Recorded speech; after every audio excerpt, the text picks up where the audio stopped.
Indo British advanced pain clinic నొప్పి మాయం surgery దూరం ఫర్ అపాయింట్మెంట్స్ 9155515563.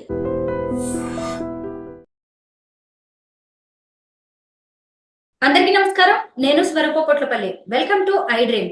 మంచు ఫ్యామిలీలో గొడవలు తారాస్థాయికి చేరుకున్నాయి. ఒకరి మీద ఒకరు ఫిర్యాదు చేయడం అనేది జరుగుతుంది. మంచు మనోజ్ ఫిర్యాదు మేరకు విజయ్ రెడ్డి, కిరణ్ అనే పలువురు వ్యక్తుల మీద కేసులు బుక్ అయ్యాయి. మరోవైపు చూస్తే మోహన్ బాబు రాచకొండ పోలీస్ కమిషనర్ కు లేఖ ద్వారా ఫిర్యాదు చేయడంతో మనోజ్ తో పాటు ఆయన భార్య మౌనిక రెడ్డి మీద కూడా ఎఫ్ఐఆర్ చేయడం అనేది జరిగింది. ఈ రెండు ఎఫ్ఐఆర్స్ లో కీలక అంశాలు బయటికి వచ్చాయి. ప్రస్తుతం నాతో పాటు అడ్వకేట్ ఆజాద్ గారు ఉన్నారు. ఆయనతో మాట్లాడి ఈ కేసులకు సంబంధించిన అనేక ఇంట్రెస్టింగ్ విషయాలు తెలుసుకుందాం. నమస్తే ఆజాద్ గారు. నమస్తే అమ్మా. ఇప్పుడు చూసారు కదా, తండ్రి కొడుకులు ఒకళ్ళ మీద ఒకళ్ళు కేసులు పెట్టుకున్నారు. బిఎన్ఎస్ యాక్ట్ ప్రకారం పలు సెక్షన్ల కింద కేసులు నమోదయ్యాయి. ఈ సెక్షన్ల గురించి వివరిస్తారా? ఎలా ఉంటాయి ఈ కేసులు? ఒకటండి, ఇది జనరల్ గా మనం చూడాల్సింది ఒక ఫ్యామిలీకి సంబంధించిన వ్యవహారం. అంటే జనరల్ గా మొన్న 3 days నుంచి, గత ఆదివారం నుంచి ఇది నడుస్తా ఉంది. సో ముఖ్యంగా ఏంటంటే, అంటే మనకు తెలిసిన జనరల్ సమాచారం ఏంటంటే, ఈ ఆస్తుల దగ్గర గొడవ అని చెప్పడం జరిగింది. లేదా నిన్న ఇందాక మనోజ్ గారు మాట్లాడుతూ, లేదంటే ఆ ఆస్తుల దగ్గర కాదు, నా కుటుంబ వ్యవహారము, చిన్న పాప ఉంది నాకు, తర్వాత పిల్లలు ఉన్నారు, సో నాకు ఇట్లా జరిగింది, నా పైన దాడి జరిగింది, దానికోసం నేను రక్షణ కోసం ఉంటున్నానని చెప్పి ఆయన చెప్పడం జరుగుతుంది. ఏదైనప్పుడు ఇక్కడ కొంత ఇన్వెస్టిగేషన్ కొనసాగాలి. దీంట్లో పోలీసు వారు కొంత ఇన్వెస్టిగేషన్ కొనసాగిన తర్వాత అసలు అప్పుడు మొత్తం మనకి వివరంగా తెలుస్తుంది. కాకపోతే ఎఫ్ఐఆర్ లో, అంటే ఎఫ్ఐఆర్ అంటే ఏంటంటే ఫస్ట్ ఇన్ఫర్మేషన్ రిపోర్ట్ అని అర్థం. మనకు తెలుసు, ఎవరైనా ఈ భారతదేశంలో పుట్టిన ప్రతి వ్యక్తి ఎవరైనా సరే కంప్లైంట్ ఇచ్చినప్పుడు పోలీసు వారు ప్రాథమిక సమాచారం, జస్ట్ ప్రైమరీ ఇన్వెస్టిగేషన్ లో ప్రాథమిక సమాచారం కోసం ఒక ఎఫ్ఐఆర్ ని తీసుకుంటారు. దాంట్లో భాగంగా ఏంటంటే, ఇప్పుడు వీరిపైన మామూలుగా మంచి మనోజ్ గారి పైన మోహన్ బాబు గారు ఫిర్యాదు చేసిన ఆ ఫిర్యాదు మేరకు ఒక ఎఫ్ఐఆర్, సాధారణ ఎఫ్ఐఆర్ కట్టడం జరిగింది.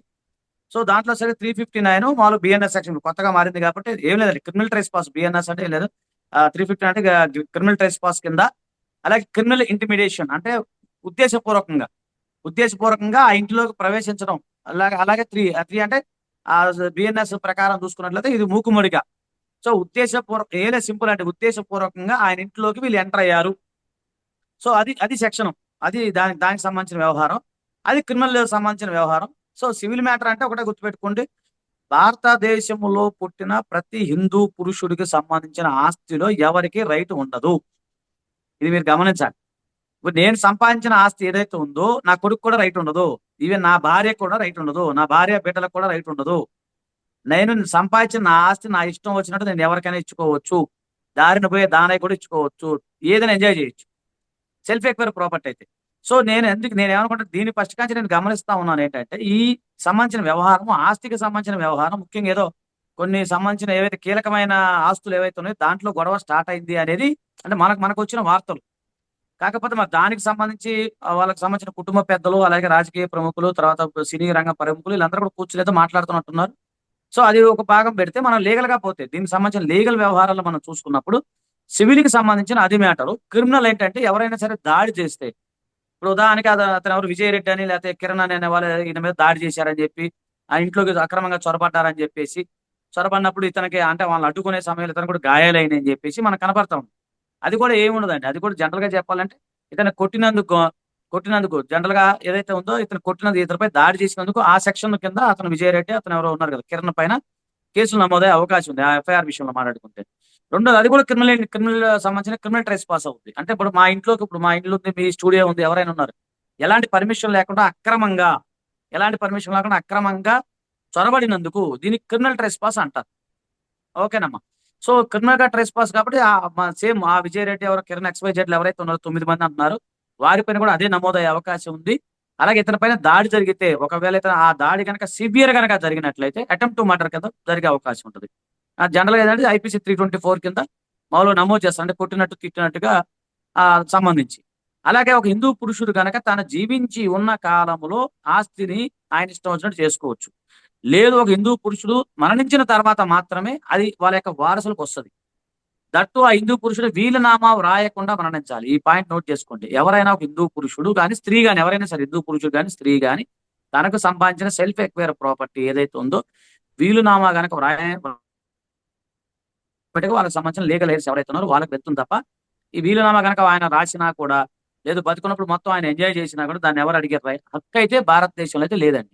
మంచు మనోజ్ మీడియాతో మాట్లాడుతూ కాసేపటి క్రితం కొన్ని మాటలు చెప్పారు. ఇది తన ఆత్మ గౌరవానికి సంబంధించిన విషయం అని, అలాగే తన భార్య పిల్లలకి థ్రెట్ ఉందని, వాళ్ళ మీద ఈ దాడికి పాల్పడడం అనేది కరెక్ట్ కాదు అని ఆయన వ్యాఖ్యానించడం జరిగింది. ఈ విజయ్ రెడ్డి కావచ్చు, కిరణ్ అనే వ్యక్తులు ఎవరి ప్రోద్బలంతో వాళ్ళ మీద అటాక్ చేసి ఉంటారని మీరు భావిస్తున్నారు? అంటే ఒకటండి మనం ఆలోచించాల్సింది ఏంటంటే భారత రాజ్యాంగం ప్రకారం ఆర్టికల్ 21 ఒకసారి మనం గుర్తు చేసుకోం. దాంట్లో ఏంటంటే రైట్ టు లివ్, ఒక వ్యక్తికి జీవించే హక్కు ఉంది. సో అతను ఉందాక గౌరవప్రదంగా ఎవరు అతని పైన ప్రెజర్ పెట్టకుండా జీవించే రైట్ అతని పైన ఉందండి. కాబట్టి ఇక్కడ కూడా మంచు అనేది ఆయనకు సంబంధించిన కుటుంబానికి సంబంధించిన ఎవరైనా దాడి చేసినా అది నేరమే. అది ఎవరైనా ఖండిస్తాను, నేను కూడా ఖండిస్తాను, అందులో మొహమాటమే లేదు. సో వేరే గుర్తు తెలియని వ్యక్తులు వచ్చి అతని పైన దాడి చేయటం, సో అతను చిన్న పిల్లలు ఉన్నారని చెప్తున్నాడు, ఒక 7 నెలల పాప ఏదో ఉన్నారని చెప్తున్నారు అతను. అలాంటి 7 విషయాల్లో నెలల కూతురండి. అంతే కదండి. ఇప్పుడు అది ఎవరైనా ఖండించాలి. ఎందుకంటే అలాంటి దాడులు జరిగినప్పుడు ఏంటంటే కుటుంబ వ్యవహారాలు కుటుంబంలో తెలుసుకోవచ్చు, కానీ చిన్న పిల్లలు ఏం చేశారు? చిన్న పాప 7 నెలల పాపను ఎంత భయభ్రాంతులకు గురవుతారు. ప్లస్ ఆమె ఇంకా బాలింతగానే ఉంటుంది ప్రజెంట్. ఇప్పుడు మహిళలకి డెలివరీ అనేది మరో జన్మ కదమ్మా. సో ఆ సందర్భంలో ఆమె యొక్క మానసిక స్థితి ఏ విధంగా ఉంటుంది, అతని యొక్క మానసిక స్థితి ఏ విధంగా ఉంటుంది. అతను లేనప్పుడు గుర్తు తెలియని వ్యక్తులు వచ్చి దాడి చేస్తే సహజంగా ఒక భర్తగా కానీ ఒక కుటుంబ పెద్దగాని ఎవరికైనా భయం ఉంటుంది. ఇవి నేనైనా భయపడతాను, అది సహజం, మానవ సహజం. ఆ విషయంలో ఆ సందర్భంలో అయితే ఆయనకి మనం ఖచ్చితంగా సపోర్ట్ చేయొచ్చు. అలా గనక జరిగితే దాన్ని ఖచ్చితంగా ఖండించవచ్చు. ఎవరైతే 9 మంది నిందితులు ఉన్నారో వారు గనక అక్రమంగా చొరబాటు జరిగినప్పుడు పోలీసు వారు వాళ్ళని ఎవరైతే ఉన్నారో విచారించి జనరల్ 41A నోటీస్ ఇస్తారు. నోటీస్ ఇచ్చి ఒకవేళ నిజంగా కనుక క్రిమినల్ ఇంటిమిడేషన్ జరిగింది, వాళ్ళు అరెస్ట్ కనుక తప్పదు అన్నప్పుడు మనల్ని అరెస్ట్ చేసే అవకాశం ఉంటుంది. అది లీగల్ గా వెళ్తుంది. లాయర్ గారు, అలాగే మోహన్ బాబు కంప్లైంట్ చేస్తూ కూడా తన కొడుకు తన తోటి ఆస్తులకి సంబంధించి గొడవకు దిగుతున్నాడని, అతని నుంచి తనకి ప్రాణహాని ఉందని ఆయన కంప్లైంట్ లో లాడ్ చేయడం అనేది జరిగింది. ఎందుకు ఆస్తుల గురించి ఇంత ప్రాణహాని కొడుకు నుంచే జరిగే వరకు పరిస్థితి వచ్చిందంటారా? ప్రతి ఇంట్లో ఉన్న వ్యవహారమే మేడం. ఓపెన్ చెప్పాలంటే మనం అనుకుంటాం కానీ భారతదేశంలో ఉన్న ప్రతి కుటుంబ సభ్యుల్లో ఎంత క్లోజ్ ఉన్నా, తర్వాత ఎంత క్లోజ్ అన్నదమ్ములు ఉన్నా కూడా ఒకటే చెప్తాను, ఇప్పుడు ప్రతి ఇంట్లో ఉంటది. ఇప్పుడు మా ఇంట్లో కూడా ఉంది. ఓపెన్ చెప్తున్నాను, ప్రతి ఇంట్లో ఏదో సందర్భం ఉంటది. కాకపోతే అది బయటపడే సమయంలో బయటపడుతుంది. కాకపోతే ఏంటంటే కుటుంబ పెద్దగా ఆయన క్రమశిక్షణగా ఉన్నప్పుడు ముందే దాన్ని, అంటే పబ్లిక్ లో వాళ్ళు ఉన్నారు కాబట్టి మనం చేస్తాం. మా దగ్గరకు వచ్చే కేసులు ఉంటాయి, 4 అన్నదమ్ములు 3 అన్నదమ్ములు ఉంటారు, కొట్టుకొని మా దగ్గరకు వస్తారు, నాకు అది కావాలి ఇది కావాలని చెప్పేసి. మరి అది ఎవరు మీడియాలో ఎక్కడ రాదే, ఎందుకు రాదు? ఒక కామన్ మ్యాన్ ఎవరు చూడరు. వీళ్ళు సెలబ్రిటీ కాబట్టి వీళ్ళ ఇంట్లో జరిగిన చిన్న సంఘటన జరిగిన, ఈయననే కాదు, ఏ సెలబ్రిటీలో ఏది చిన్న సంఘటన జరిగినా మీడియా సంబంధించిన ఏదైతే ఉందో ఆటోమేటిక్ గా మీడియా అటెన్షన్ అనేది కామన్ గా ఉంటది. సో ఇది పెద్దగా ఇప్పుడు ఏదో దీనివల్ల సమాజానికి ఏమీ నష్టం జరిగింది ఏం లేదు, లేకపోతే ఇంకేదో దేశానికి వచ్చి నష్టం జరిగేది ఏం లేదు. కుటుంబ వ్యవహారం కుటుంబంగా జరుగుతుంది. కాకపోతే ఏంటంటే మనం చూసే వాళ్ళకు అంటారు కదా, మనం చూస్తానికి కొద్దిగా ఎంటర్టైన్మెంట్ ఉంటుంది ఏదని. కాకపోతే నేనేమన్నానంటే జనరల్ గా అంత పరిచయమే నాకు. మామూలుగా ఏంటంటే నేనేం కోరుకున్నా అంటే ఆ కుటుంబ సభ్యులు ఎవరైతే ఉన్నారో అందరూ మంచిగా ఉండాలని నేను కోరుకున్నాను. ఎందుకంటే వాళ్ళు మంచి కుటుంబం, మంచి ఫ్యామిలీ, మంచి మాట ఉన్న వ్యక్తులు, మంచి పలుకుబడి ఉన్న వ్యక్తులు, సమాజంలో పేరు మోసిన వ్యక్తులు కాబట్టి వాళ్ళ కుటుంబ తగాదాలు ఏవైతే ఉన్నాయో తొందరగా పరిష్కారం కావాలి, తొందరగా క్లోజ్ అవ్వాలని చెప్పి నేను వాళ్ళ యొక్క వెల్ విషర్ గా, ఒక శ్రేయభిలాషిగా, మనోజ్ గారు శ్రేయభిలాషిగా నేను కోరుకుంటున్నాను. సో నేను కూడా ఫోన్ చేశాను, ఆయన ఫోన్ ఎత్తలేదు. 2 టైమ్స్ నిన్న మొన్న చేశాను, ఆయన ఫోన్ కలవట్ల. మొన్న ఏదో లిఫ్ట్ కూడా చేయలేదు, మెసేజ్ పెట్టాను. సో అంటే నేనేమంటానంటే మీకు మోహన్ బాబు గారితో మంచు మనోజ్ తో కూడా మీకు రిలేషన్స్ ఉన్నాయి, అంటే కాంటాక్ట్స్ అంటే ఉన్నాయి? నేను క్లోజ్ అని నేను చెప్పానంటే పరిచయం ఉందండి అంతే. వాళ్ళు పరిచయము కొన్ని సందర్భాల్లో పరిచయాలు ఉంటాయి కదా, లీగల్ ఫీల్డ్ లో ఉన్నప్పుడు అన్ని రకాలలో పరిచయం అవును. ఉంటుంది కాబట్టి వ్యక్తిగతంగా మంచివాడండి, అదైతే నేను చెప్తాను. సరే కుటుంబ వ్యవహారం, వాళ్ళ కుటుంబానికి సంబంధించిన వ్యవహారం ఏంటనేది నాకు తెలియదు. అది అంత డీప్ గా మేము వెళ్ళే సబ్జెక్ట్ నాది కాదు కదా. నాకు పరిచయము ఒక వ్యక్తిగా, ఒక శ్రేయభిలాషిగా బాగా. ఇప్పుడు మన దాంట్లో అందరూ ఎలా పరిచయమో, ఎవరు మంచిది అయితే ఊరు మంచిది కదా మేడం, మాగా మన పరిచయము, మన వ్యక్తిగతంగా మాట్లాడతారు, చక్కగా మంచి వ్యక్తి, ఏంటి బాస్ అంటాడు ఆయన, చక్కగా మాట్లాడతాడు. నేను కూడా కొంచెం ఫీల్ అయ్యాను, ఆ విషయంలో ఇలా జరిగింది ఏంటంటే ఫీల్ అయ్యాను.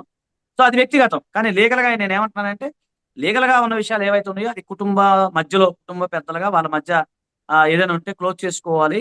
అలాగే వాళ్ళు ఏదైనా ఇలాంటి సంఘటన జరిగినప్పుడు ఏదో లేదంటే మాలాంటి అడ్వకేట్ లేకపోతే ఇంకో న్యాయవాదులు లేకపోతే ఇంకేదైనా వాళ్ళకి పెద్ద పేరున్న వ్యక్తులు కదండి, దేశ స్థాయిలో పేరుంది, ప్రధానమంత్రి దాకా ఆయనకు పలుకుబడి ఉంది కాబట్టి ఎవరైనా పెద్దల చొరవతో చేసుకొని ఆ కుటుంబం మధ్యలో ఏదైనా ఉంటే తొందరగా క్లోజ్ చేసుకోవాలని నేను భావిస్తున్నాను. అది నా వ్యక్తిగత అభిప్రాయం మాత్రమే.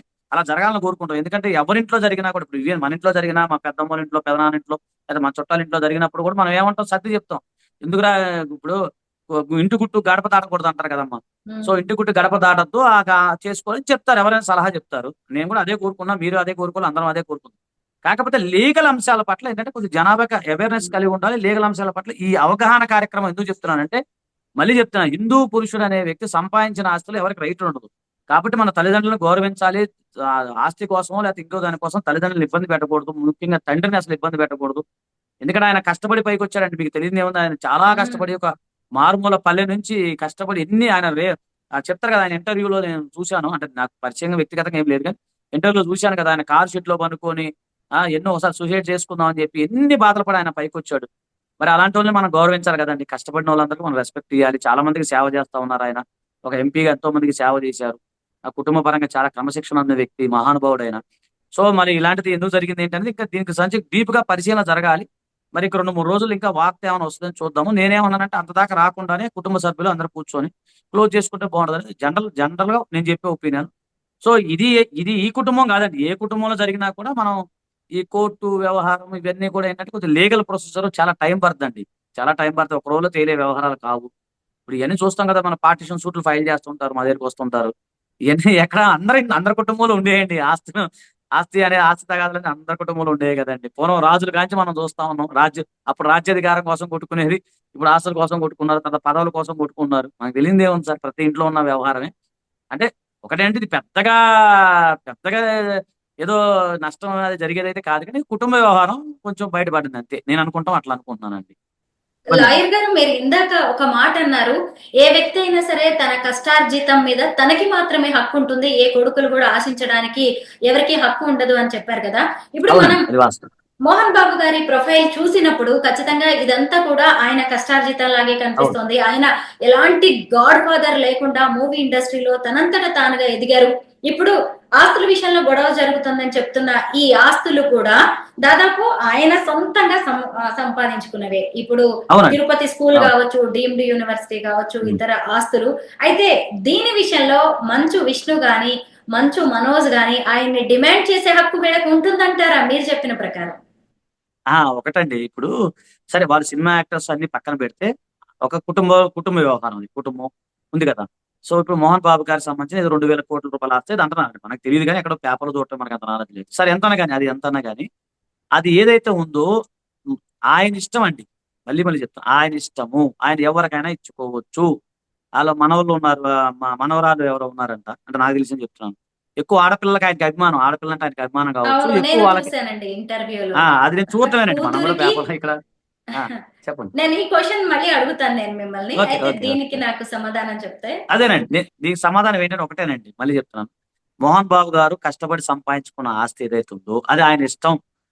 ఏ మన ఒక నచ్చిన ఇప్పుడు మనవరాలు లేడీస్ పాపలు ఉమ్. ఉన్నారంట, పాపలకు ఎక్కువ ఇచ్చుకోవచ్చు, వీళ్ళకి తక్కువ ఇచ్చుకోవచ్చు, అది ఆయన ఇష్టం అండి. సో ఎవ్వరికి ఎలాంటి హక్కు లేదు, అది క్లియర్. వీళ్ళు ఎవరు ఉంటే కొడుకులైనప్పుడు నాకు నాకు నా కొడుకులైనా సరే, లేకపోతే నేను ఉమ్. సంపాదించుకున్న ఆస్తి నాన్నగారు అని రిక్వెస్ట్ చేసుకొని డాడీ అని ఇవ్వాలే కానీ నువ్వు వస్తావా అంటే లేదు, రైట్ లేదు, నా ఇష్టం, నేనేమన్నా చేసుకుంటాను. ఇది చూస్తే మా వాళ్ళు కూడా నన్ను కొడతారేమో. నేను వాళ్ళకి అదే చెప్తా, అరే రిక్వెస్ట్ చేసుకోండి, నాన్న నాకు ఇది కావాలి, నాన్న నాకు ఇది కావాలి అని చెప్పాలి, కానీ నువ్వు వస్తావా అంటే నా ఇష్టం, నేను ఎవరికైనా రాసుకుంటా. అది ప్రాబ్లం. ప్రతి ఇంట్లో కూడా అదే ప్రాబ్లం ఉంటుంది. అది కానీ ఏంటంటే ఇప్పుడు అందరూ, నేను అదే అన్నానండి, కుటుంబ వ్యవహారం చక్కగా కూర్చొని మాట్లాడుకుంటే బాగుంటుందని నా వ్యక్తిగత విషయం. కాకపోతే ఆయన మనోజ్ గారు ఇప్పుడే ఇంటర్వ్యూ చూశాను, దాంట్లో ఆయన ఏమంటారంటే ఆస్తుల గురించి కాదు, ఉమ్. మంచి సంస్కారవంతుడండి ఆయన, చాలా సంస్కారవంతుడు. ఆయన అవును. ఏమంటారంటే ఆస్తుల గురించి కాదు, ఇది నాకు కొద్దిగా ప్రొటెక్షన్ కావాలనే ఉద్దేశంతో ఆయన అంటున్నట్టున్నారు. సో మరి ఆ ప్రొటెక్షన్ అనేది పోలీసు వాళ్ళు కల్పించాలి. మనకి నాలెడ్జ్ లేదు దానిపైన. పోలీసు వారికి మరి ఏం కంప్లైంట్ ఇచ్చారు ఏంటో అంటే పోలీసు వారు ఆ రక్షణ ఇస్తారు. తర్వాత ఏదో ప్రైవేట్ బౌన్సర్స్ కూడా ఏదో పెట్టుకున్నారని తెలుస్తుంది మనకి. ఉమ్. మరి ఇదంతా రక్షణ కోసం కావచ్చేమో, మరి అది మనకైతే పూర్తిగా అవగాహన లేదు కదండి. కాకపోతే ఒకటి అసలు మనం సొంత చెప్పేది కొడుకులు తండ్రి అయ్యుండి వాళ్ళల్లో వాళ్ళే రక్షణ కోసం ఇలా బౌన్సర్స్ ని, బయట వ్యక్తుల్ని ఆశ్రయించాల్సి రావడాన్ని మనం ఎలా చూడాలండి ఒక సొసైటీ యాంగిల్లో?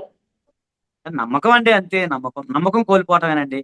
ఇప్పుడు ఇప్పుడు నేనున్నాను, నాకు అన్నదమ్ములు ఉన్నారు అనుకోండి. ఇప్పుడు వాళ్ళు నా మీద దాడి చేస్తారు అంటే అర్థం ఏంటి, నాకు మా అన్నయ్య మీద నమ్మకం లేదు, లేదా మా తమ్ముడి మీద నాకు నమ్మకం లేదు, ఏదైనా జరుగుద్దేమో అనే భయము. ఇప్పుడు దాంట్లో ఎవరి కుటుంబాన్ని వాళ్ళు రక్షించుకోవాలి కదండి. ఇప్పుడు చరిత్రలో కూడా చూసామండి, మనకి షాజహాన్ చక్రవర్తి ఉన్నాడు, 4 అన్నదమ్ములు, ఔరంగజేబు వాళ్ళ దారా షికో ఇంకా 2 ఉన్నారు. వాళ్ళు కొట్టుకొని వాళ్ళు రాజ్యాల్లో ఇబ్బంది పడలేదు. ఇది అంతేనండి. ఈ సందర్భంలో మరి వాళ్ళిద్దరి మధ్య ఏం జరిగిందని మాకు తెలియదు కదా. అంత ముందు కూడా మీకు తెలుసో లేదో 6 నెలల క్రితం ఇప్పుడు 1 ఇయర్ బ్యాక్ ఏదో ఇద్దరు కొట్టుకున్నారని చెప్పి ఒక వార్త అయితే వచ్చింది. ఉమ్, గుర్తుందో లేదో, మీకు గుర్తుందా అది? అవును అవును, అవును. అన్నదమ్ములు ఆ ఇద్దరు. వార్త ఏదో వచ్చింది. మరి అప్పటి నుంచి ఆయన చిలికి చిలికి గాలివానగా మారింది, ఇంత పెద్ద స్థాయికి వెళ్ళిందా లేదా అనేది అంటే పోలీసు దానికి సంబంధించిన ఇన్వెస్టిగేషన్ లో మళ్ళీ నెక్స్ట్ రిపోర్ట్ వచ్చినప్పుడు మనం దాని గురించి డిస్కస్ చేసుకోవచ్చు. తెలియకుండా అయితే మనం సినిమా మాట్లాడుకోవద్దు. సినిమా చెప్పండి. స్టార్స్ కావచ్చు, సెలబ్రిటీస్ ని సొసైటీ ఒక ఇన్స్పిరేషనల్ క్యారెక్టర్స్ గా మంచి ఐకానిక్ గా చూస్తూ ఉంటుందండి. ఇప్పుడు మంచు ఫ్యామిలీకి కూడా ఎంతో పేరుంది. గతంలో కూడా అన్నదమ్ముల మధ్య గొడవలు జరిగాయి, అన్నదమ్ముల సవాళ్ళు అంటూ కూడా న్యూస్ బయటకు వచ్చింది. ఇప్పుడు చూస్తే డైరెక్ట్ గా తండ్రి కొడుకులు మళ్ళీ మధ్యలోకి విష్ణు అవును. వస్తున్నారు. అయితే వీళ్ళని చూసి మనం సొసైటీలో కూడా అనేక ప్రశ్నలు తలెత్తుతున్నాయి. ముఖ్యంగా ఏంటంటే పెళ్లిళ్ళు అవ్వగానే పిల్లలు కూడా వాళ్ళంతట వాళ్ళని నిలబడే స్థాయి వచ్చినప్పుడు తల్లిదండ్రులు ఎవరి ఆస్తి వాళ్ళకి వాటాలుగా ఇచ్చేయడం మంచిదంటారా? లేదంటే మా తదనంతరం వరకు వెయిట్ చేయండి, మీ కష్టం మీద మీరు నిలబడండి అని చెప్పడం కరెక్ట్ అంటారా? ఈ రోజుల్లో ఎందుకంటే ఆస్తులు వీటన్నిటి మీద బాగా చర్చ జరుగుతుంది కాబట్టి మీరు ఏది చెప్పినా చాలా మందికి మీరు దిశానిర్దేశం చేసినట్టే ఇది నిజం అవుతుంది. చెప్పను, నాకు కూడా అప్లికబుల్ అవుతుంది. నాకు కూడా అప్లికబుల్ అవుతుంది. ఓపెన్ చేసి లాయర్ గా పక్కన పెట్టండి, ఒక తండ్రిగా నాకు 3 కొడుకులు ఓపెన్ చెప్తున్నా. సో హ్మ్. నేను ఏమంటున్నానంటే, మీరు ఒక మాట అన్నారండి, మంచు మోహన్ బాబు గారు సంబంధించిన వ్యవహారం ఏదైతే ఉందో, ఆయన ఏమంటున్నారంటే 10 మందికి ఇన్స్పైర్ అవుతారు. అది చాలా వాస్తవం అండి. నేను చెప్తాను, ఇంటర్మీడియట్ లో నేను ఒక సందర్భంలో అంటే నేను వ్యక్తిగత విషయం ఎందుకు చెప్తున్నానంటే, నిజమే తెర మీద బొమ్మ మనకు ఖచ్చితంగా ఇన్స్పిరేషన్ అవుతుంది. నేను ఇంటర్మీడియట్ లో ఉన్నప్పుడు చాలా డిప్రెషన్ గురయ్యా ఒక సందర్భంలో. అంటే కొంచెం మా నాన్నగారు వ్యవసాయం కానీ కొంచెం పేదరిక పరిస్థితులు, చదువు మానేద్దాం అని నేను కూడా వ్యవసాయం చేద్దాం, ఏదో కొన్ని మానసిక డిప్రెషన్ గురైనప్పుడు మోహన్ బాబు గారు 2, 3 సినిమాలు చూశాను నేను. అప్పుడు బాగా చాలా ఫేమస్, అసెంబ్లీ రౌడీ ఉన్నాయి వేరే. చూసిన తర్వాత ఒక పనికిరాని ఒక వ్యక్తి, ఫస్ట్ అసెంబ్లీ రౌడీ సినిమాలో స్టార్టింగ్ లో ఆయన పాత్ర ఎట్లా ఉంటుందంటే ఒక పనికిరాని వెధవ. అలాంటి వ్యక్తి అసెంబ్లీ రౌడీ అంటే ఇన్ ద సెన్స్ ఎమ్మెల్యేగా మారతాడు ఆయన. సో అది చూసిన తర్వాత నేను నాలో మార్చుకున్నాను. ఇప్పటికి నా దగ్గర మోహన్ బాబు గారికి సంబంధించిన, అప్పుడు మనకి చిన్నప్పుడు గ్రీటింగ్ కార్డులు వచ్చేవి, గుర్తుందో లేదు. ఆ గ్రీటింగ్ కార్డులకు సంబంధించిన ఇప్పుడు కూడా బొమ్మలు ఉన్నాయి నా దగ్గర. ఎప్పుడైనా వచ్చినప్పుడు అవి నేను చూసుకుంటాను ఆల్బమ్ లో. అంటే నేను ఎందుకు చెప్తున్నానంటే, నిజమే తెర మీద బొమ్మలో ఆయన చాలా ఇన్స్పిరేషన్ క్యారెక్టర్ వేశారు. తర్వాత ఎం ధర్మరాజు ఎంఏ సినిమా చూస్తే ఒక రకంగా పొలిటిక్స్ కి వెళ్ళాలి అని చెప్పి నాకు సైకలాజికల్ గా ఫీలింగ్ వచ్చింది ఒక సందర్భంలో. ఈ సందర్భంలో నేను చాలా హ్యాపీ ఫీల్ అవుతాను నిజంగా. నా చదువుని లా చేసిన కారణం అంటే మోహన్ బాబు గారు ఇండైరెక్ట్ గా. ఇది ఓపెన్ గా చెప్తున్నా మీకు. అయితే నేను ఏమంటున్నానంటే, మీరు ఒక మంచి మాట అన్నారమ్మా. ఒక తండ్రి కొడుకుల విషయంలో తన కాళ్ళ మీద తను నిలబడే విధంగానే ప్రయత్నం చేయాలి. పూర్వం నుంచి కూడా అదే వస్తుంది సాంప్రదాయం. నేనున్నాను, మా నాన్నగారు కూడా ఓపెన్ చెప్తాను. మా నాన్నగారు కూడా నువ్వు కష్టపడి చదువుకోరా అని వదిలేశాడు. సరే, తర్వాత ఆస్తుల సంగతి పక్కన పెట్టండి. ఎందుకంటే కష్టం విలువ తెలియాలి ఒక బిడ్డకి. మన మీకు విదేశాల్లో చూసుకున్నట్లయితే, వేరే కంట్రీస్ లో, అమెరికాలో అయితే మీకు 18 ఇయర్స్ రాగానే ఇంట్లోంచి పంపించేస్తారు. మీరు అది కనుక్కోండి, ఎవరైనా కనుక్కోండి. ఆ 18 ఇయర్స్ దాటంగానే మేజర్ అవ్వగానే నువ్వు ఇంట్లోంచి వెళ్ళిపోరా అని పంపించేస్తారు. ఎందుకు, నీ కాళ్ళ మీద నువ్వు బతకమని చెప్తారు. మన దగ్గర అట్లా కాదు. మనం ఏంటంటే మనకి కొన్ని కుటుంబ వ్యవస్థ, ప్రేమ, అభిమానం కొడుకుల మీద ఉంటుంది కాబట్టి వాళ్ళకి 30 ఇయర్స్ వచ్చినా 40 ఇయర్స్ వచ్చినా తండ్రే పోషిస్తుంటాడు. ఇప్పుడు మీకు శ్రీకృష్ణ డైమండ్స్ అని ఒకటి ఉందండి, గుజరాత్ కంపెనీ. వాళ్ళు ఏం చేస్తారంటే వాళ్ళ కొడుకుని, మనం తెలుసు స్టోరీ కూడా మనకు వచ్చింది. వాళ్ళ కొడుకుని 1 మంత్ ఎలాంటి డబ్బులు లేకుండా, ఏమి వాళ్ళ పేరు వాడకుండా వదిలేస్తారు. అతను 1 మంత్ లో అన్ని కష్టసుఖాలు తెలిసిన తర్వాత అతనికి పోస్ట్ వస్తుంది. అలాగే వాళ్ళ ఒక అబ్బాయిని మనకి ఇక్కడ ఓల్డ్ సిటీలో వదిలేశారు, హైదరాబాద్. ఒక 1 ఇయర్ బ్యాక్. అతను కష్టపడి మంచి కష్టసుఖాలు తెలుసుకొని 1 మంత్ రూపాయి డబ్బులు ఉండదు, ఆయన పేరు ఉండదు, ఆధార్ కార్డు ఉండదు, ఏమి ఉండదు అనమాట, కమ్యూనికేషన్ ఏది ఉండదు. కష్టపడి అతను మంచి అతని సమాజం గురించి తెలుసుకొని ఇన్స్పిరేషన్ గా ఇప్పుడు ఆయన మంచి పేరు తెచ్చుకున్నాడు. సో అట్లాగే ఒక వ్యక్తి తెలియాలండి. ఇప్పుడు మనం చూస్తున్న జంతువులు కూడా చూడండి, మనం డిస్కవరీ ఛానల్ చూస్తాం. జంతువు పెద్దదైన తర్వాత ఈ జంతువు రానివ్వదు, తల్లి కానీ తండ్రి జంతువు రానివ్వదు దగ్గరికి, నువ్వు పోరాడుకొని నెట్టేస్తుంది. సో అలాగే నేను ఏమనంటే, పిల్లలకి చిన్నప్పటి నుంచే కష్ట సుఖాలు నేర్పాలండి. అసలు పొలం అంటే ఏంటి, మన భూమి పంట ఎట్లా పండుతుంది, ఊళ్ళో విలేజ్ వాతావరణం ఎలా ఉంటది, ఇది ఎలా అలా ఉంటది, రూపాయి విలువ ఏంటి, ఒక రూపాయి ఖర్చు పెడితే తిరిగి వస్తా రాదా, పారే నీరు ఖర్చు పెట్టిన రూపాయి తిరిగి రాదు, ఇలాంటి కొన్ని సూత్రాలు, మౌలిక సూత్రాలు, కష్ట సుఖాలు అనేవి ఉన్నాయండి. పూర్వం రోజుల్లో మనకేంటంటే గురుకుల పాఠశాలలు ఉంటాయి. సో తీసుకెళ్లి అక్కడ రాజు కొడుకైనా ఎవరైనా సరే, మంత్రి కొడుకైనా ఒక సామాన్య కొడుకైనా అక్కడ చదువుకునేది. ఇప్పుడు మనకు తెలుసు కదా, కుచేలుడు కృష్ణుడు స్టోరీ అదే కదా. సో అలాంటి సందర్భాల్లో ఇప్పుడు లేదు, ఆ విద్యా వ్యవస్థ లేదు. ఒక 10 లక్షలు ఉంటే ఒక స్కూలు, 5 లక్షలు ఉంటే ఒక స్కూల్, ₹1,00,000 ఉంటే ఒక స్కూల్, ఏమి లేకపోతే ఇంకో స్కూల్. ఇట్లానే మనకు డిస్క్రిమినేషన్ తేడా వచ్చేసరికి ఎడ్యుకేషన్ లో చాలా డిఫరెంట్ ఉంది, పెంపకంలో డిఫరెంట్ వస్తున్నాయి. ఏదిగా నిన్న అనకూడదు కానీ, పుష్ప సినిమాకి సంబంధించి ఆ బాబుని అనవసరంగా ఆయన, అంటే అతను కుటుంబ వ్యవహారం మనకు సంబంధం లేదు. నా మనసులో ఉన్న ఆలోచన ఏంటంటే, ఆ రష్ లో ప్రీమియర్ షోలోకి తీసుకెళ్తాం అనేది అంటే తల్లిదండ్రులు ఏది కాబట్టి అది కొనిచ్చేసరికి అది వాల్యూ ఏముంటది. ఇప్పుడు ఈ అబ్బాయి చదువుకునే వయసులో, ఒక చిన్న పిల్లోడు చదువుకునే వయసులో పుష్ప, నేను స్మగ్లర్ అన్న మైండ్ సెట్ ఎట్లా వస్తుందండి? మన ఖండించి చెప్తేనే అవుతుంది. అంటే సరే, అది మనకు సంబంధం లేని విషయం. అలా జరగటం బాధాకరం, అది వేరే విషయం, మనకు సంబంధం లేదు. కానీ పిల్లల్ని అట్లా పెంచకూడదు అనేది నా వ్యక్తిగత అభిప్రాయం. మరి మీరేం చేస్తారంటే నేను కూడా అదేనండి. నేను పొలం తీసుకెళ్తాము, పొలం పని చేపిస్తా, పేడెత్తిస్తా, అన్ని అన్ని తెలుసు. మన ప్రవీణ్ గారికి మొత్తం తెలుసు. నేను చూపిస్తూ ఉంటాను. సో నేనేమంటా, పిల్లలకి రూపాయలు ఫస్ట్ అండి. ఒకటి ఎథిక్స్, ఒకటి. రెండోది పిల్లలకి తన మీద కాళ్ళ మీద నిలబడేది. ఇప్పుడు వివేకానందుడు గారు ఏం చెప్తారంటే, వాటితో ఎడ్యుకేషన్. ఎడ్యుకేషన్ అంటే తన కాళ్ళ మీద తను నిలబడి ఉండేదే ఎడ్యుకేషన్. అంతేగాని ఇంగ్లీష్, లార్డ్ మెకాలే గారు ప్రవేశపెట్టిన ఇంగ్లీష్ కాదు కదండి మనకి ఇప్పుడు కావాల్సింది. అదేం కాదు ఈ రోజుల్లో. అసలు పెద్ద ఇంగ్లీష్ అంటే పెద్ద కష్టమే కాదు ఈ రోజుల్లో. సో అది కాకుండా పిల్లలకు రూపాయి విలువ తెలియాలి, మనిషి విలువ తెలియాలి, మానవత్వం విలువ తెలియాలి, సమయం, అన్నిటికన్నా ముఖ్యంగా సమయ విలువ తెలియాలి, ఆరోగ్యం గురించి తెలుసుకోవాలి, వాడి ఆరోగ్యం ఏంటి పరిస్థితి అనేది, తిండి విషయం తెలుసుకోవాలి. మైదానండి అందరం చిన్నప్పుడు మేడం పోస్టర్లు, నేను కూడా కొద్ది రోజులు పని చేశాను, పోస్టర్లు అంటించే పని చేశాను మాకు సినిమా థియేటర్ దగ్గర. పోస్టర్లు అన్నిటికీ మేము అర్ధరాత్రి లేచి, మైదా ఉంటుంది కదా, మైదా ఉడకబెట్టుకుని పోస్టర్లు అంటించేవారు ఆ మైదాతో, సైకిల్ మీద వెళ్ళి వాళ్ళకి. అలాగే ఎస్ఎఫ్ఐ స్టూడెంట్ లీడర్ ఉన్నప్పుడు కూడా కొన్ని పోస్టర్లు అంటే మనం మాకు కమిటీ చెప్తే ఆ మైదా రాసుకుని వెళ్ళి మేము పోస్టర్లు అంటించేవాళ్ళం. అలాంటిది మైదాని మనం ఈ రోజు తింటున్నాం. నిన్న నిన్న రాత్రి ఒక సెలబ్రిటీ బర్త్డే ఈ రోజు. మన అంటే ఒక ప్రముఖ మ్యూజిక్ డైరెక్టర్ నా ఫ్రెండ్ పొద్దున ఫోన్ చేసి, అన్న నా బర్త్డే అంటే ఒకటే చెప్పా, నువ్వు రాత్రి మొత్తం మైదాను గుడ్డు కలిపిన ముద్ద తిన్నావా అని అడిగా. అదేంటన్నా అన్నాడు. అదేరా బాబు కేక్ అంటే అన్న. అవును నిజమే అన్న, రాత్రి కేక్ ఎంత తిన్నా కేక్ తిన్నాడు. అదేమన్నది మైదానే. ఆరోగ్యం కూడా మనకి. ఇంటర్వ్యూలో మోహన్ బాబు గారు చెప్పారు, మీరు విన్నారు అన్నారు కదా, నా ఇద్దరు కొడుకులతో పాటు నా కూతురు కూడా సమాన వాటా ఇస్తా నా ఆస్తిలో, నాకు ఆడపిల్లలు అంటే ఇష్టం, నా మనవరాళ్ళు ఆర్యానా వివియానా అంటే కూడా నాకు చాలా ఇష్టం అని చెప్పేసి చెప్పారు. అయితే అది చాలా మందికి మంచిగా అనిపించింది, ఆడపిల్లకు కూడా సమాన వాటా ఇస్తా నా ఆస్తిలో అనడం. అయితే ఆయన కష్టార్జితం అయితే ఆయన ఇష్టం వచ్చినట్టుగా ఎవరికైనా ఇవ్వచ్చు. అదే పూర్వీకుల ఆస్తిలో మాత్రం అలా ఆడపిల్లలకు వచ్చే అవకాశం లేదా అంటే, ఇది నేను సాధారణంగా అందరికీ ఉపయోగపడుతుందని అడుగుతున్నాను. ఎస్, మంచి ప్రశ్న అడిగారు. ఇది ప్రతి అక్క చెల్లెలకి, నా సోదరి మనందరికి తెలియాలి. ఏంటంటే ఈ రోజుల్లో పూర్వీకుల ఆస్తిలో ఖచ్చితంగా ప్రతి మహిళకి హక్కు ఉంది, ప్రతి మహిళకి హక్కు ఉంది. సో ఇప్పుడు ఆమె అంటే అబ్బాయిలతో పాటు అమ్మాయిలకు కూడా సమాన హక్కులు ఉన్నాయి, అలాగే సంబంధించిన బాధ్యతలు కూడా ఉన్నాయి. సో ఇప్పుడు ఉదాహరణకి మీరు అన్నట్టుగానే లక్ష్మి గారికి సంబంధించి తాతల ఆస్తి ఉంది అనుకోండి, లక్ష్మి గారికి కూడా రైట్ ఉంటుంది, సమాన హక్కు. ఇద్దరు పిల్లలతో పాటు లక్ష్మి గారికి కూడా రైట్ ఉంటుంది, అలాగే వాళ్ళ పిల్లలకు కూడా రైట్ ఉంటుంది. అంటే దానికి ఏంటంటే విభజించాలండి. అంటే ఇప్పుడు ఉదాహరణకి ఒక ఒక 100 రూపాయలు అనుకోండి, మాట వరుసకి 100 రూపాయలు నాకు వచ్చినాయి, నాకు 3 పిల్లలు అనుకుందాం. సో ఈ 3 పిల్లలు ప్లస్ నేను ప్లస్ 4 వాటాలు అవుతాయండి. అంటే 25 రూపీస్ వస్తాయి నాకు. సో ఈ 25 రూపీస్లో తర్వాత నా మనవరానికి వెళ్తాయి. ఇప్పుడు నాకు 25 రూపీస్ వచ్చింది, నేను ఈ 25 రూపీస్ నా ఇష్టం, నేను ఎవరికైనా ఇచ్చుకోవచ్చు. మరి దాంట్లో అదొకటి మీరు గుర్తుపెట్టుకోండి. అంటే 100 రూపాయలకు నాకు రైట్ ఉండదు, కానీ నా వాటా ఏదైతే ఉందో, నాకు వచ్చిన వాటా నేను ఎవరికైనా ఇచ్చుకోవచ్చు. నాకు నచ్చి నేను నా మనవరాలకి నేను ఇచ్చుకోవచ్చు. అది మీరు అడగడానికి ప్రశ్న లేదు. సో అలాగే అన్నాను నేను, అదే అన్న, సెల్ఫ్ ఎక్వైర్ ప్రాపర్టీ కానీ తాతల ద్వారా తండ్రుల ద్వారా వచ్చిన నా వాటా ఏదైతుందో, నా వాటా, నా వ్యక్తిగత వాటా ఏదైతుందో, నా ఇష్టం. నేను మీరు అన్నట్టు మనవరాలకి ఇచ్చుకుంటా, లేకపోతే మనవడికి ఇచ్చుకుంటా, ముది మనవడికి రాసుకుంటా నేను. సో అలాంటిది ఇబ్బంది ఏం లేదు. కాబట్టి ఈ రోజుల్లో మోహన్ బాబు గారు అన్నమాట చాలా మంచిది. సో నేనేమంటానంటే, ఏదేమైనప్పుడు కూడా మహిళలకు కూడా సమాన హక్కులు ఉన్నాయి. అది సెల్ఫ్ ఎక్వైర్ ప్రాపర్టీ అయినా ఇంకోటైనా. సెల్ఫ్ ఎక్వైర్ ప్రాపర్టీలో సందర్భంలో ఒక హిందూ పురుషుడు వీలునామా కనుక రాయకుండా మరణించినట్లయితే ఖచ్చితంగా కూతురు కూడా సమాన హక్కులు వస్తాయి. అలాగే ఇప్పుడు మనకు రీసెంట్ జడ్జిమెంట్స్ ఉన్నాయి. గతంలో ఏవైతే ఉన్నాయో తాతల నుంచి వచ్చిన ఆస్తులు కూడా మహిళలు కూడా రైట్ ఉంది, ఇబ్బంది ఏం లేదు.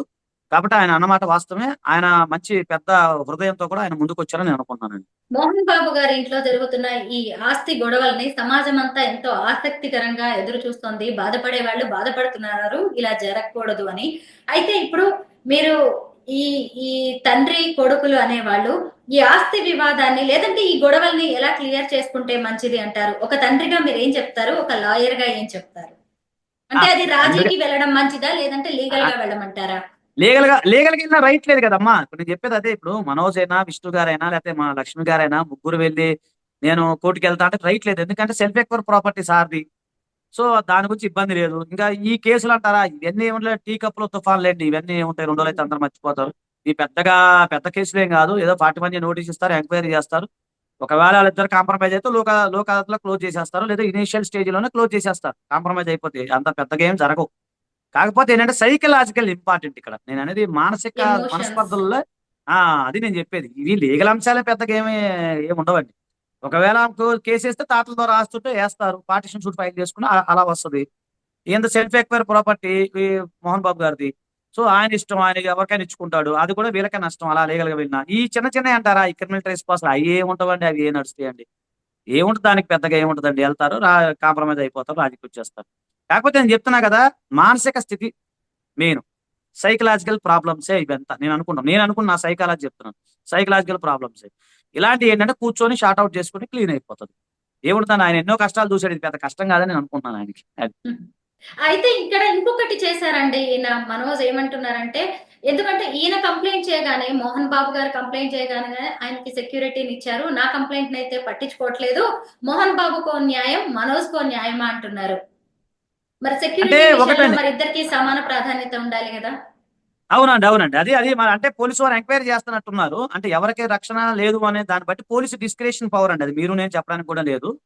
పోలీసు వారు నిజంగానే అతనికి రక్షణ కావాలి, నిజంగానే అతనికి ప్రాణహాని ఉందంటే పోలీసు వారు ఏర్పాటు చేస్తారు. అది జరుగుతుంది, కానీ అది మన చేతిలో అయితే లేదు. అంటే నిజం చెప్పంటే ఎవరి చేతిలో కూడా లేదు. పోలీసు వారి యొక్క డిస్క్రిషన్ పవర్, వాళ్ళకున్న విచక్షణ అధికారాన్ని బట్టి వాళ్ళు ఉండొచ్చు. ఎందుకంటే మోహన్ బాబు గారికి ఎందుకు ఇస్తారంటే గతంలో ఎంపీగా చేశారు కదండి, అనుకో ఒక పోర్ట్ఫోలియో ఉంది కదా, అంతే కదండి. సో ఆయన గతంలో ఎక్స్ ఎంపీ కాబట్టి అలాగే ముందుకి లీగల్ గా అనుకున్నారేమో, నేను వ్యక్తిగతంగా అనుకుంటున్నాను, అట్లా అనుకుంటున్నాను. అదే. థ్యాంక్ యూ లాయర్ గారు, చాలా మంచిగా వివరించారు వాళ్ళ కుటుంబంలో జరిగిన గొడవల గురించి. Thank you so much. Thanks అండి.